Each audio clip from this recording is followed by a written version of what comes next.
Rain, Rain by Anne Martin. The first part.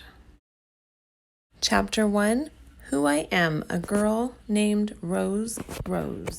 I am Rose Howard, and my first name has a homonym. To be accurate, it has a homophone, which is a word that's pronounced the same as another word but spelled differently. My homophone name is Rose. Most people say homonym when they mean homophone. My teacher, Mrs. Cushel, says this is a common mistake. What's the difference between making a mistake and breaking a rule? I want to know. Making a mistake is accidental. Breaking a rule is deliberate. But if I start to say, Mrs. Cushel rushes on, it's all right to say homonym when we mean homophone. That's called a colloquialism. Breaking has a homonym, I tell her, breaking. I like homonyms a lot, and I like words, rules, and numbers too. Here is the order in which I like these things.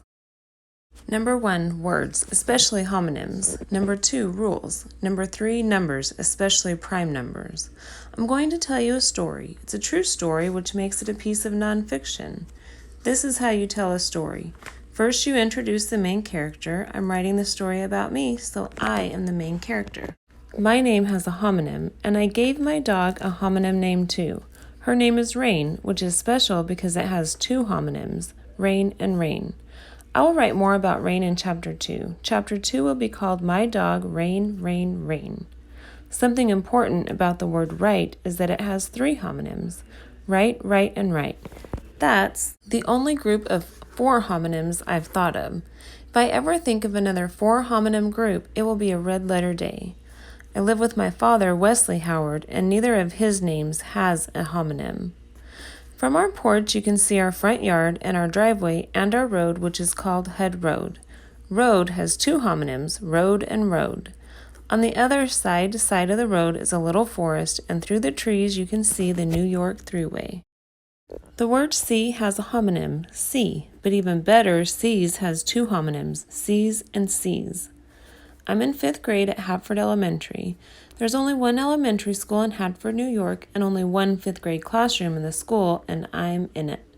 Most of my classmates are 10 years old or about to turn 11. I'm almost 12 because no one is sure what to do with me in school. I've stayed back for 2 semesters, which is a total of 1 year. 1/2 + 1/2 = 1. Some of the things I get teased about are following the rules and always talking about homonyms. Mrs. Liebler is my aide, and she sits with me in Mrs. Cushel's room. She sits in an adult-sized chair next to my 5th grade-sized chair and rests her hand on my arm when I blurt something out in the middle of math. Or if I whap myself in the head and start to cry, she'll say, "Rose, do you need to step into the hall for a moment?" Mrs. Liebler tells me that there are things worth talking about besides homonyms and rules and prime numbers. She encourages me to think up conversation starters. Some conversation starters about me that do not have anything to do with homonyms or rules or prime numbers are, I live in a house that faces northeast. After I say that, I ask the person I'm trying to have a conversation with, and which direction does your house face? Down the road 7/10 miles from my house is the J&R garage, where my father sometimes works as a mechanic, and 1/10 miles farther along is a bar called the Luck of the Irish, where my father goes after work. There's nothing between my house and the J&R garage except trees and the road. Tell me some things about your neighborhood. I have an uncle named Weldon, who is my father's younger brother, and who else is in your family? My official diagnosis is high-functioning autism, which some people call Asperger's syndrome. Do you have a diagnosis? I will finish up this part of my introduction by telling you that my mother does not live with my father and me. She ran away from our family when I was 2. Therefore, the people living in my house are my father and me. The dog living in our house is Rain.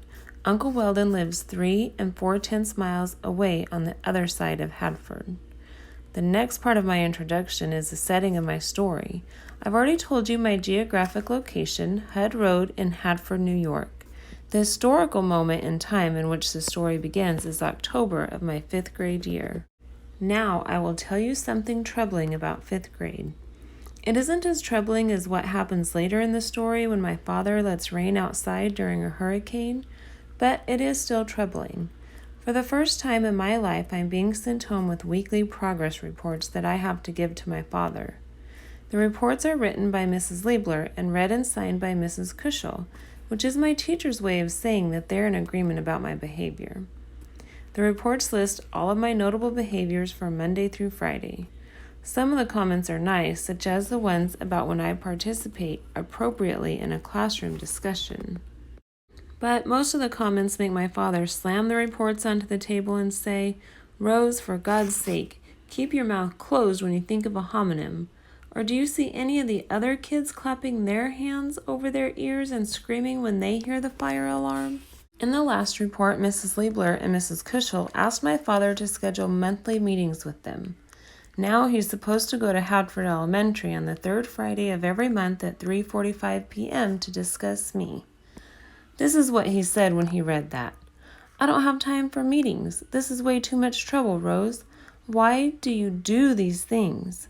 He said that at 3:48 p.m. on a Friday when there was no work for him at the J&R garage. Uncle Weldon heard about the monthly meetings on October 3rd at 8:10 in the evening when he was visiting my father and Rain and me. My father was standing at the front door, holding the letter in his hand and gazing out at the trees and the darkness. "These meetings are crap," he said.